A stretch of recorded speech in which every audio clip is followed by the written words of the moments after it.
Oh no, it's that weird guy on the internet buying pre-builds again. Hey guys, what's going on? Welcome back to the Hardware Says channel. My name is Ivan and today we are looking at again the HP Omen 30L, but this time around this is one of the highest spec versions coming with RTX 3080. Yes, I know, a unicorn. They actually exist, as you can see right here.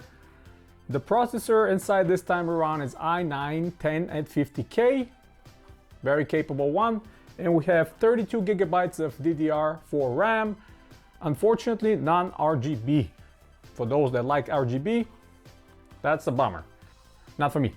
All right, let's move on to a lot of things. I've received a ton of questions, people watching all my previous videos on Omen 30L, and a lot of you might have asked yourself, well, why are you buying again another one, man? You're so disappointed with the memory and all that stuff. You know, you're crazy. Well, hear me out. Well, for starters, the first thing you know is in order to get 3080 these days, especially here in the States, you have to jump through the hoops and loops and wait or pay scalpers, premium price, double the price, which is absolutely insane.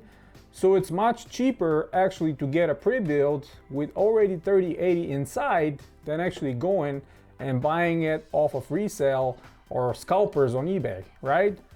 I'm not paying $1,200, $1,300, $1,400 for 3080 over my dead body. I'd rather get a whole computer for close to that price. Speaking of price, how much I paid for this one? This one is $1,900 off of Amazon, sold by Amazon, not third party. That's why you're not gonna see any scalping right here. If we take all the parts and throw them out in the air, see what their prices are individually, you'll see that it's still a pretty good deal. So 3080, I mean, if you buy it on retail, that's $750 with tax, but considering the current situation, you're not paying less than $1,000. So here we are. The 10850K, that's another close to $500 with tax. We have 32 gigs of RAM, another $100. 1 terabyte of storage, NVMe drive, that's another $100. 750 watt platinum power supply, that's another $100. Case, okay, that's $50, $60 maybe. They put 2 terabyte hard drive, which that's gonna be one of the first things that I'm gonna chuck away in my bin of spare parts. When you're sitting right next to this computer, that hard drive makes more noise than anything else inside the case when you're idling. The constant clicking, ticking, all that stuff, I forgot what it is. I haven't had a hard drive inside a gaming desktop for probably 10 years. So this one is going to be the first thing I'm going to replace. I already have a 1 terabyte SSD drive, SATA 3. We're going to be putting this right away. So you might want to grab a drink, get yourself a snack. This is going to be a very lengthy video. We're going to do some comparison between those two, see what different it is with the new version and the higher spec version, and what's the difference between the older one being a couple months old. You know, I got it in August, so yeah, let's get into it. All right, let's talk about the new one first. I'm gonna try to squeeze in between those two. They're quite big sitting on my desk over here, but a couple things to notice right away. They changed the I/O. It's still the same shape, it's still made by Cooler Master, but this one, the most expensive one, doesn't have the RGB strip around it. So you will notice this one over here has that white strip, that's the RGB lights, and this one, more expensive, doesn't have it. I don't know what's the deal. I don't know if they just ran out of RGB, or maybe there was a problem, so they moved back to not having RGB, or maybe that those SKUs they're coming to Amazon don't have it. They're trying to cut costs. I'm not sure what the deal is. I actually tried to ask over at HP's community. Nobody could give me an answer, but it's worth mentioning. Next thing I already mentioned, the memory is not RGB. That's a regular HyperX Fury. Unfortunately, we still have the same issue. You cannot upgrade on your own and expect to receive 3200 megahertz right off the box. You're gonna have to tinker around with softwares. You've seen my previous videos. We're gonna cover some more later. I'm not gonna waste your time more with that, but this is it. 32 gigs, I think it's plenty, especially for today. That will last you for years.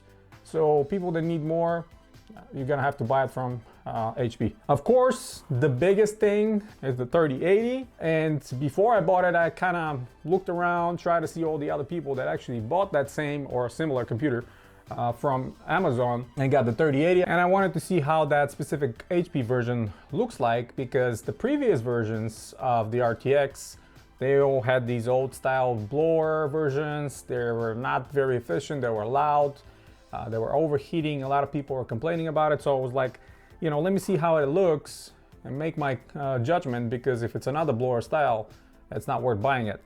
Well, I was very well surprised that they actually put some engineering thoughts on creating this specific RTX, and I'm gonna take it off in the video just a little bit later. You guys are gonna see how it looks like. But now we have a triple fan situation, a lot of copper heat pipes. We have actually an exhaust point right on top, similar to the rest of the AIBs or even the FE version. It's a 2.5 slot thick card, a lot of radiator, a lot of fins. So this one actually runs very, very cool. I haven't played any games, but I ran a couple of tests like Super Propulsion, a couple other ones that are graphic specific. And this card with this case, that it's not one of the best ventilated cases, didn't go over 75 degrees. That's with 21, 22 degrees room temperature. This was staying cool, it was staying quiet, so I was very, very pleased and surprised by what they were able to create. You know, obviously this card is produced by Foxconn. Again, judging by the shroud and everything else, I'm sure it's made there, but still, I think they did a great job. Now, ideally, I would have preferred to see a Founders Edition card here. If HP worked out a deal with NVIDIA to just get some Founders Edition cards, that would have been much better, because the Founders Edition card would work the best for this specific case. I'm 100% sure of that, and further down the line, if I actually manage to grab one of those, I'm actually gonna buy it and show it to you guys, and you'll see that is a big difference, because the front fan actually immediately exhausts the heat at the back, which is great for the cooling of this case. And the one on the back will provide some extra cooling inside. So the best situation is with the Founders Edition, but beggars can be choosers. You know, we got this one. Another minor detail that I noticed right off the bat is the back fan. They actually changed the maker. The previous one that I have is made by Foxconn, and this one is made by HK Fan. Not familiar with this company, but I can't say if it's louder or not. I think for the most part, they're pretty much the same 92mm fans. And that's about it with the differences. The last thing I noticed, they actually put a massive heatsink right on top of the 1TB Western Digital NVMe drive. Very welcome change. And they actually swapped the places of those NVMe drives. The previous one I got, NVMe drive is located on the bottom underneath the graphics card. And the top one is not populated, just had the flat heatsink on it. But here they actually moved it on top, above the graphics card, put a massive heatsink on it, and the one on the bottom now is like the one on the top here, having that flat heatsink. So if you want to add another one, you can actually add that. That's about with the changes. Pretty much the rest of it is the same. We have the same 750 watt platinum power supply, branded Cooler Master, but if you read some of the details, it's actually made by Delta, same with the other one. Plenty enough power to feed the CPU and the GPU. Same goes over here, and we have the same RGB stuff. You know, unfortunately, there's one big elephant in the room. I think this AIO, and a lot of you probably already know, the ones that bought these from Amazon, the ones that were actually lucky to buy these from Amazon, considering the price, and there was a couple other SKUs with 10900K, which it's even worse situation with them. But what I'm talking about is the actual performance and heat dissipation.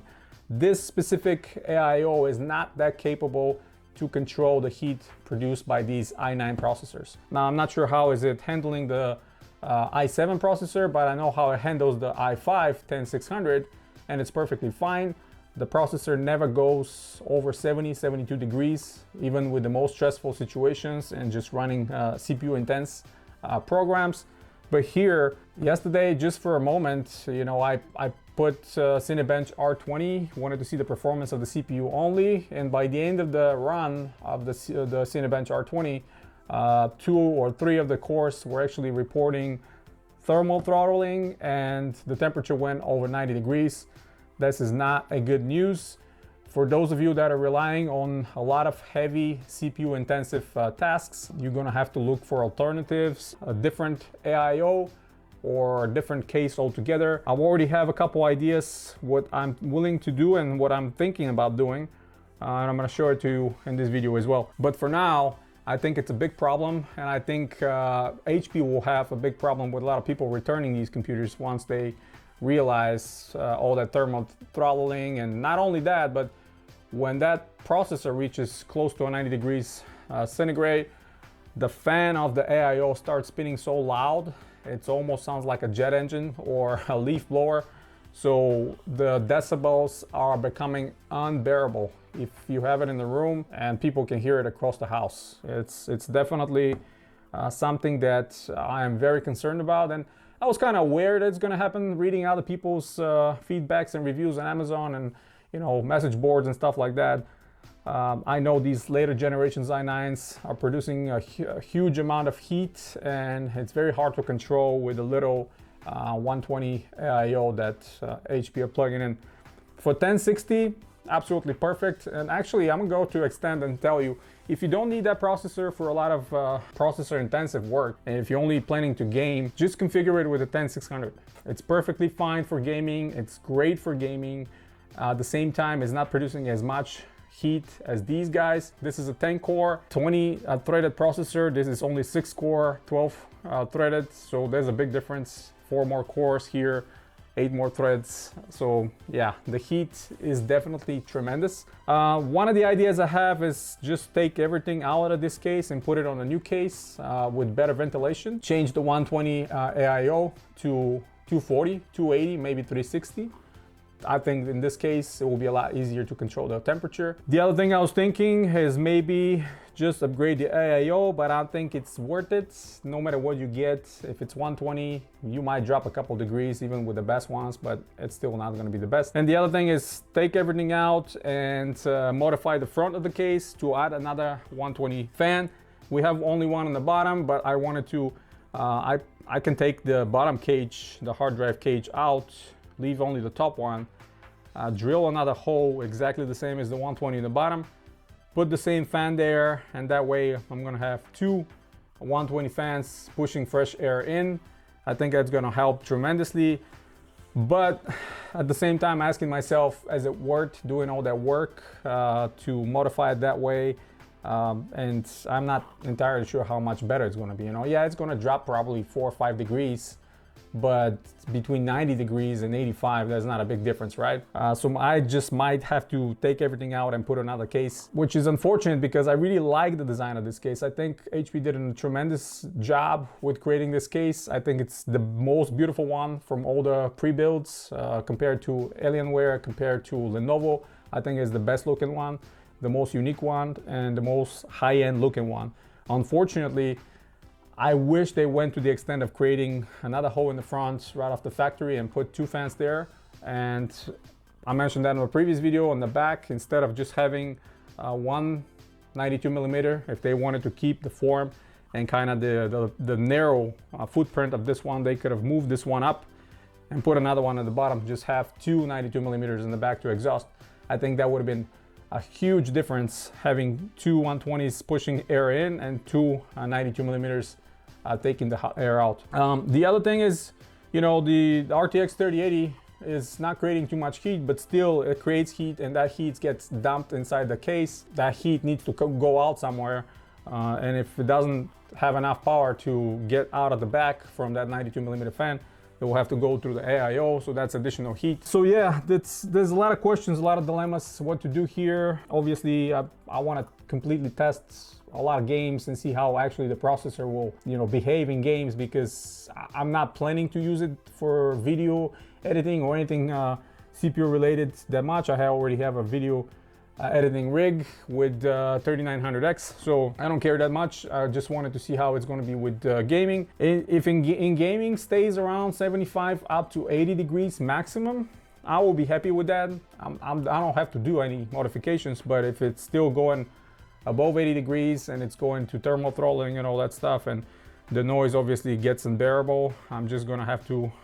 put all the insides inside another case and call it a day, as much as I love this one. Which I think in a roomier, bigger case with bigger airflow, we can expect temperatures to drop 10 degrees and even more. I think this RTX 3080 will probably not even go above 65 degrees centigrade if we have it in a roomier case. Same goes with the CPU, probably is never gonna go above 80 if you have it in a better case. And obviously if you replace the AIO with, you know, even 240, you know, I can probably put a 240 there. And the other thing, the last thing is, you know, if you want to spend the extra money, and I'm still debating for myself, do I want to spend the extra money and get a new motherboard? But then again, that becomes, you know, a custom computer. You know, it's not going to have anything to do with Omen in this case. You know, if I replace the motherboard, after that I can do whatever. You know, just use the CPU, use the graphics card, use the power supply. The rest of it I won't really need. It's becoming a custom computer, and I can put it in any case, overclock the memory, do whatever I want, because it's going to give you a lot more options. That way it's going to be bye Omen, right? This one though, I'm really happy with it. I'm really happy with the 16 gigs of memory I finally got. You know, this is my replacement unit. You guys know if you've been in my channel for a while. This is the HyperX RGB, 16 gigabytes, perfect for gaming, no problem whatsoever. The CPU stays cool, under 70 degrees while gaming. You will notice that we'll have a different graphics card. We're gonna do a separate video on how to upgrade the graphics card. A lot of people have been asking me, but the stock 1660 Ti was held by this bracket right here. Obviously, when you upgrade, you don't need the bracket anymore. And if you're not moving the computer too much, you know, it sits on your desk, you really don't need this. These smaller cards don't have too much weight, so they're not gonna sag. Obviously, this monster here will. That's why they put this thick bracket here in the back. But this is EVGA 1660 Ti. This is the highest clocked version of the 1660 Ti. I have it on another computer, so I just plugged it in here to test some things. You know, obviously runs a lot better than the stock one, quieter and faster. At the same time, I don't need the bracket, so it's a good computer. As soon as I get my hands on 3070 or maybe 3060 Ti, I'm gonna throw it in and show you guys that performance. But I'm intending to keep this one the way it is with the Omen logos and everything in this Omen case. Just upgrade the card, and obviously if I put one of those newer generations, you know, 3060 Ti or 3070, this is going to be a banging gaming computer right here with no problem. I can still enjoy everything else that I like about it. But this one, I'm going to have to do something about it. If I can't control that processor temperatures, I'm going to have to do something about it. It's not unbearable right now. But let me reposition the camera. I'll pull the 3080 out, show you some of the details on it, and we'll get closer on this one. Look at the motherboard.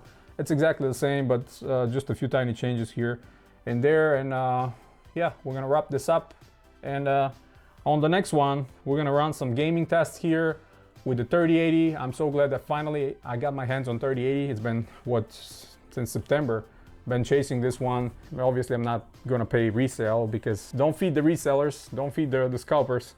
Just be patient, or, you know, get yourself a pre-build like this one. But yeah, let's go and check out the 3080. All right, now before moving to the graphics card and taking it out, I'm gonna take this hard drive out, because like I mentioned, I really don't like the noise it produces. I really don't need a mechanical hard drive on a gaming computer. It's not going to be as fast as SSD drive, and your games are going to be loading a lot faster with SSD drive. With this mechanical hard drive, so all you're getting is noise. I don't like it here. What do we have? So we have a Seagate desktop hard drive, 2 terabyte, cool, but we don't want it here. We're going to replace it with this Team Group 1 terabyte SSD drive. Put it right here, and off we're gonna go. Taking it out of the cage, just pull slightly.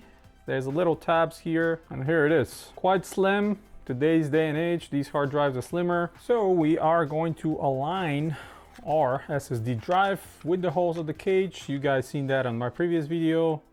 A lot of people are asking me where you're getting the bolts from. Well, it's all left over from older computer cases. If you build as many computers as I do, you're gonna have tons of those left over. So maybe you can probably buy them.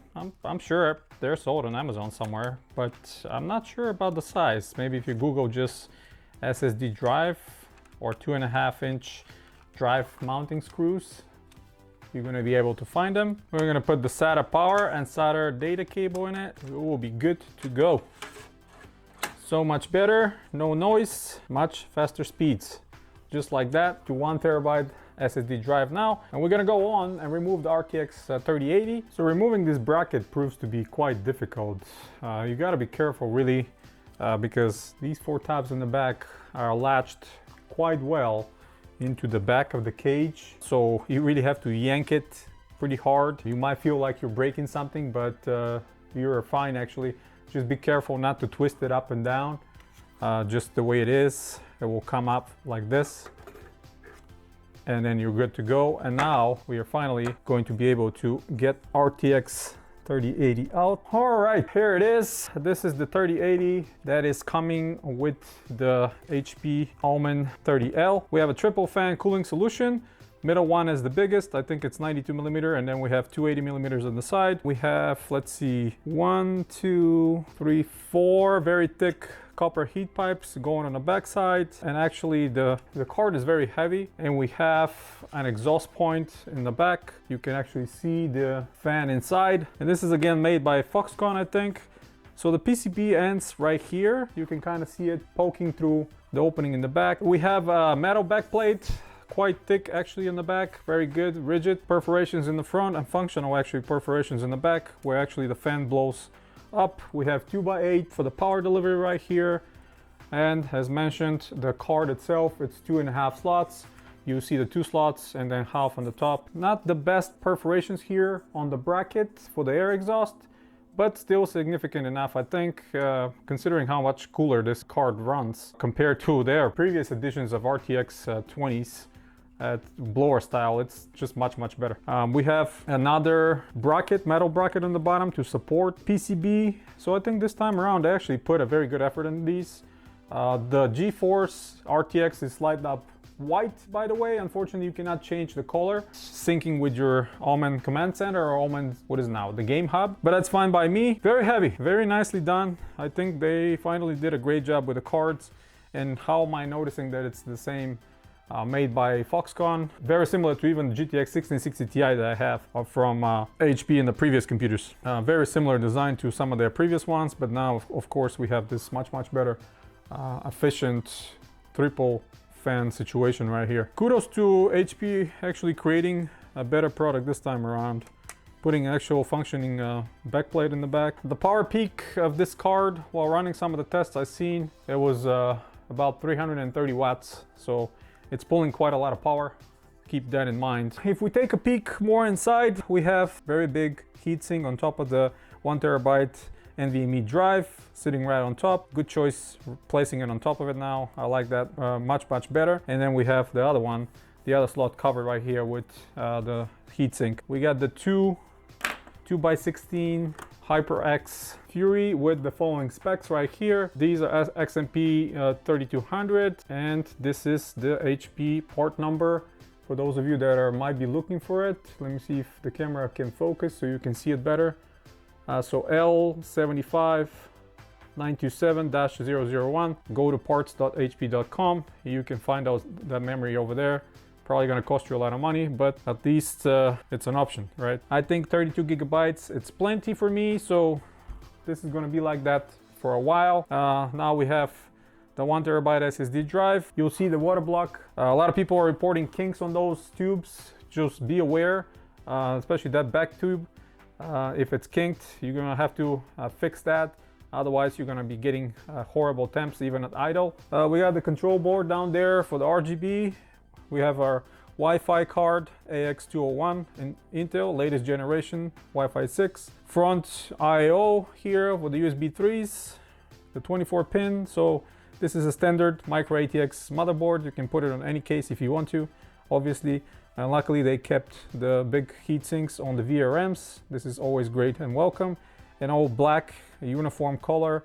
I think this computer looks incredible. Among every other pre-builds, it's my favorite looking. That's why I feel so bad that the cooling potential was not the same as I was hoping to be. The RTX 3080 inside the Omen 30L, very heavy. It's probably 1.2, 1.3 kilos. I love the perforation. It kind of matches the Omen logo, right? Now, before I put it back inside, I wanted to measure and see how long this graphics card is. 28.5 centimeters. You can fit cards inside here is 28.5, and a couple of other SKUs from EVGA I know for sure you can get to fit inside.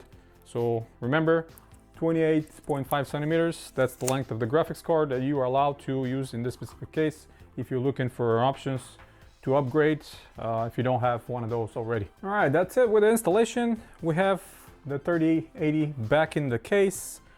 Don't forget to put your bracket right here. It takes a little bit more force again to push it back into place. Remember to align these back tabs, push it in, it will till clicks, and then put the two screws back on. And the last thing I'm gonna do is just put my cage back up here where it belonged. All right, we're good to go. 1 terabyte SSD drive, checked out the RTX 3080. We're gonna go to a conclusion. That was the quick overview of the new Omen 30L, now with RTX 3080 and Core i9 10850K. You guys saw we upgraded the storage again right away because I don't need mechanical drives inside. This is gonna go to my home server, 2 terabytes. I can definitely use that, but not on a gaming computer. We have much faster 1 terabyte SSD SATA 3 drive. On the next video, we're gonna run some tests. We're gonna run some games, see how the computer is gonna perform, because so far I'm a little bit worried about the temperature performance on the CPU, on some CPU band tests. See in real life, in gaming, if we're actually gonna see the same increase of temperatures, or we're gonna be fine and we can just, you know, go ahead and start using it this way. Otherwise, there will be a lot more videos of me coming, upgrading this one, and you know, changing it to a different case, doing all kinds of stuff. But you know, I might as well do it, right? So you guys are gonna see plenty of videos on these coming very soon. And as always, guys, hit the thumbs up if you like the video. Stay tuned to the channel. Subscribe if you're new. I know there's lengthy videos, but there's a lot of information to cover about these computers, and I am very passionate about it.